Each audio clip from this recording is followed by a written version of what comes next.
Everyone, এখন বাজে 10টা 20 মতো। আর আমি আর অমল কিন্তু এসেছি একটা জায়গায়। কোন জায়গায় এসেছি তার আগে তোমাদের এই লাইটিংগুলো একটু দেখিয়ে নিই। কালী পুজো দুর্গা পুজো শেষ হয়ে গেছে, আর এই লাইটিংগুলো এখন কিসে তোমরা আশা করি গেস করতে পারছো। তবুও বলে দিই যে ছট পূজা যেখানে হয় সেখানে এরকম লাইটিং তো তোমরা সবাই দেখতে পাও। তো দেখো কি সুন্দর করে এই লাইটিংগুলো দেওয়া হয়েছে। এখানকার পুকুর, এটা হচ্ছে পদ্মার পুকুর।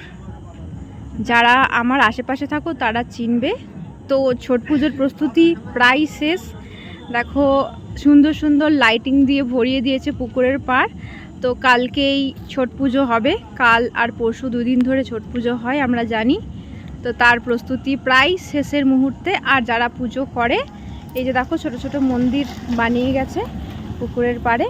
তো তোমরা যারা পদ্মার পুকুরের কাছাকাছি থাকো তারা কিন্তু অবশ্যই এসো এই পুজো দেখতে। আর সবথেকে দুঃখের বিষয় কি জানো তো, দুঃখ না ঠিক, আসলে আমার কপালেই জোটেনি। অ্যাকচুয়ালি আমি কখনো ছট পুজো দেখিনি আজ অবধি জীবনে। তো দেখা মানে সৌভাগ্য হয়ে ওঠেনি। তো দেখি, যদি ঠাকুর চায় তাহলে নিশ্চয়ই এবছর ছট পুজো দেখবো। তো সুন্দর সুন্দর লাইটিং দেখো, কেমন লাগছে তোমাদের জানিও।